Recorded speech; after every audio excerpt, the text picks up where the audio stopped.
Hi friends, आज जिस company की स्टडी में डिस्कस करना चाह रहा हूँ वो एक केमिकल सेक्टर की कंपनी है। और डिस्कस करने के पीछे रीज़न है, पहला एक तो जो इसका प्राइस है वो एक पेन्नी है, और दूसरा जो रीज़न है वो है इसका डाइवर्सिफाइड बिजनेस है। तो आइए एक बार चेक करते हैं इसका। तो इसमें आप देख सकते हैं कि इनके जो प्रोडक्ट हैं वो पेंट, लुब्रिकेंट यानी एरो स्पेस में भी इसके इस्तेमाल होते हैं। तो एक बार आइए चेक करते हैं। तो ये कंपनी है, इसके जो सेक्टर हैं, पहला ये केमिकल, दूसरा है ये इंजीनियरिंग में इनके जो प्रोडक्ट हैं वो यूज होते हैं निकल कोटिंग वगैरह के लिए, और दूसरा है ये पेंट में इस्तेमाल होते हैं, लुब्रिकेंट में, और ये फ्लोरिंग सरफेस फिनिशिंग का जो प्रोडक्ट है, जैसे नई कोई भी बिल्डिंग बनती है तो उसके बाद उसकी जो फ्लोर होती है उसमें केमिकल डाल के उसमें थोड़ा स्मूथनेस लाई जाती है, वो केमिकल भी बनाती है। और साथ ही साथ ये जो है बनाती है वो है इसके पेंट वगैरह यूज होते हैं वो एरोस्पेस सेक्टर में। तो आइए एक बार नीचे चेक करते हैं क्या क्या इसके हैं। लगभग 1500 प्रोडक्ट हैं और 50 कंट्रियों में ही डिस्ट्रीब्यूट करती है। 65 ईयर का एक्सपीरियंस है। देखिए पहले ही खुला हुआ है। एरो स्पेस पे निकल कोटिंग है, मेटल कोटिंग है। ये जो भी एरो स्पेस का जो पेंट होता है वो बहुत ही रेयर होता है, बड़ा स्पेशल होता है। क्योंकि देखिए जैसे ये यहाँ पर इसमें देखेंगे आप तो लिखा हुआ है कि नासा भी इसको अप्रूव करता है।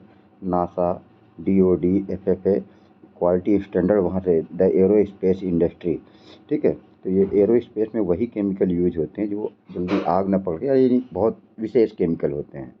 तो एक बार चेक करते हैं और क्या क्या प्रोडक्ट हैं और ये क्या क्या कहाँ कहाँ इस्तेमाल होते हैं। तो ये एरो स्पेस पे इस्तेमाल होते हैं, वही पेंट और वही सब उसी चीज़ के लिए। दूसरा ये जो भी घर में आता है ना प्रोडक्ट, सैनिटरी जैसे नल है, ये सब कुछ जो भी स्टील के प्रोडक्ट भी आते हैं, ग्रिल, रेलिंग वगैरह सब कुछ, इस पर एक निकल कोटिंग होती है, वो ये बनाती है कंपनी, ठीक है। गोल्ड वगैरह में भी कोटिंग की जाती है, वो ये बनाती है फिनिशिंग के लिए।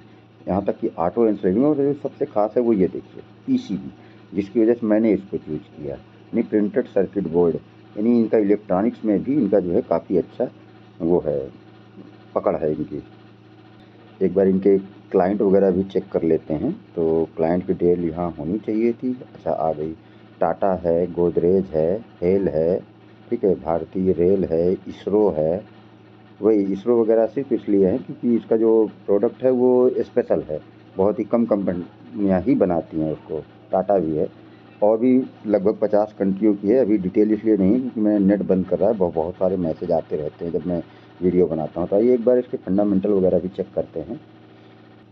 तो ये यहाँ पर देख चुके हैं, केमिकल इंडस्ट्री में है, इंजीनियरिंग में है, पेंट, लुब्रिकेंट और रियल इस्टेट। तो ये तो हम लोग डिस्कस ही कर चुके हैं। एरो स्पेस में है, auto ancillary, jewellery, sanitary and electronics and PCB।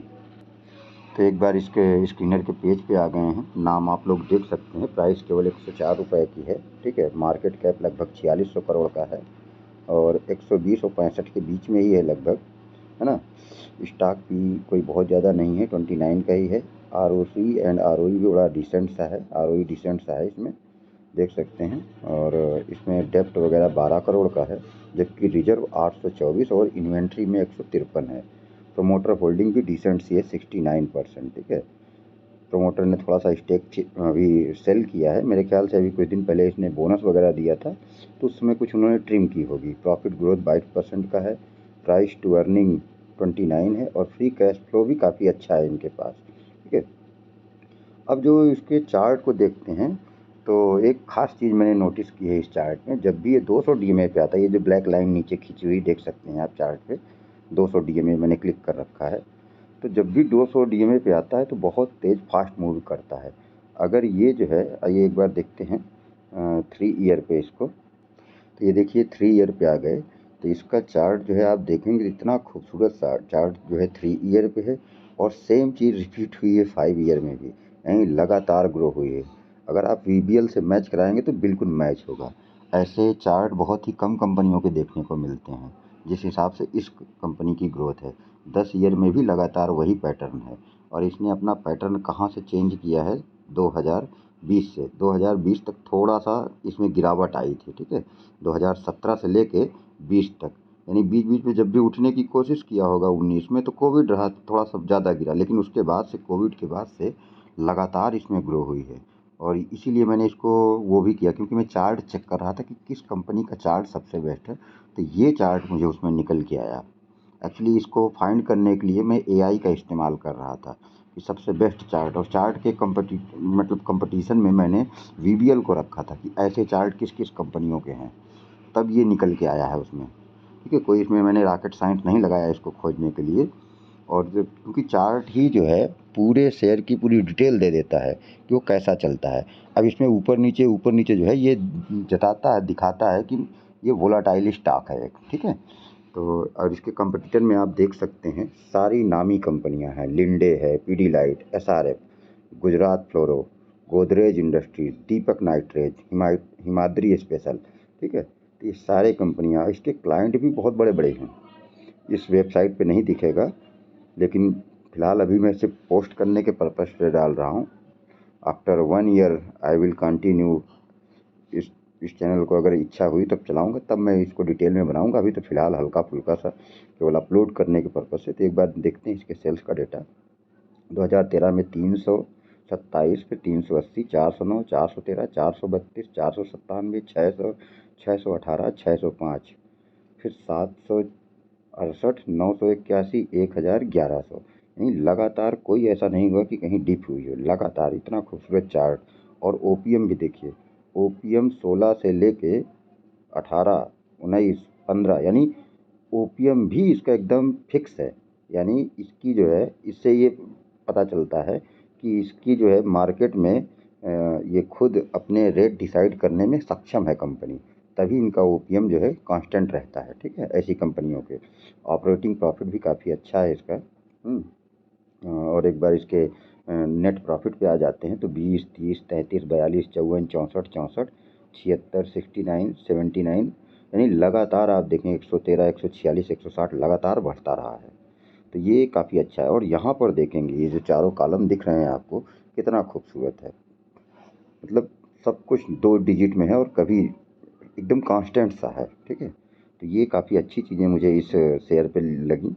Reserve वगैरह पे आके देख लेते हैं तो रिजर्व 145, ठीक है, लगातार आप देख सकते हैं 331, 379, 422, 491, 560, 783, 824, यानी लगातार ग्रो हुई है। और बोरोइंग देखिए, बोरोइंग जो है पहले 100 के ऊपर थी, ठीक है, फिर 20 पे लाए, फिर 18 में और एकदम कम किए, फिर 21, 23, 22, 25, 24, 27, और फिर से इन्होंने बहुत कम करके 13 कर दिया। यानी नाम मात्र की जो है इसमें केवल वो है। डेप्टर्स डे में भी देखते हैं तो इन्वेंट्री डेज देखते हैं तो 90 दिन में, यानी 3 महीने में इनका जो भी प्रोडक्ट आता है वो खाली हो जाता है। यानी 3 महीना, 1 महीना तो प्रोडक्शन में ही लग जाता है। डेप्टर्स डे भी 2 महीने से ज़्यादा का नहीं है, काफ़ी अच्छी चीज़ें हैं ये, ठीक है। और एक बार शेयर होल्डिंग पे आ जाते हैं तो शेयर होल्डिंग में आप देखेंगे 69 जितने परसेंट थे वो उतने ही परसेंट हैं, ठीक है। अभी इन्होंने जो थोड़ा सा ट्रिम किया है वो शायद इसमें नहीं रिफ्लेक्ट हो रहा है, होगा कहीं ना कहीं। अच्छा, एफआईएस का डेटा भी एक बार चेक करते हैं तो पहले 1 थे, बाद में उन्होंने अपना सेल किया 95, 0.95, फिर 0.91 24 में, और इसमें थोड़ा सा उन्होंने बढ़ाया, ठीक है। और डीआईएस पहले 0.2 थे, ठीक है, और वहाँ से बढ़ के ये 0.5 हुए। पब्लिक में भी पहले, ये तो अच्छी बात है, 30 थे, अब 29.9 है, बहुत हल्का सा कम हुए हैं। एक बार पब्लिक के अंदर भी जाके देखते हैं। तो ये पब्लिक के अंदर आ गए हैं और पब्लिक में कुछ खास नहीं, सिर्फ 2 लोग हैं, लगभग 2% का स्टेक जो है ओन करते हैं। तो बाकी डिटेल आप इम्पोर्टेंट में एक बार देख लेते हैं। खैर कुछ खास नहीं है, ठीक है। बोनस शेयर केवल वही 15 अप्रैल को जो मिला है 1:1 का, वही डिटेल है इसमें केवल, ठीक है। तो ओके, आज के लिए ये एक शेयर पे डिस्कस किया है, कल देखते हैं कोई next. Okay, thank you, bye.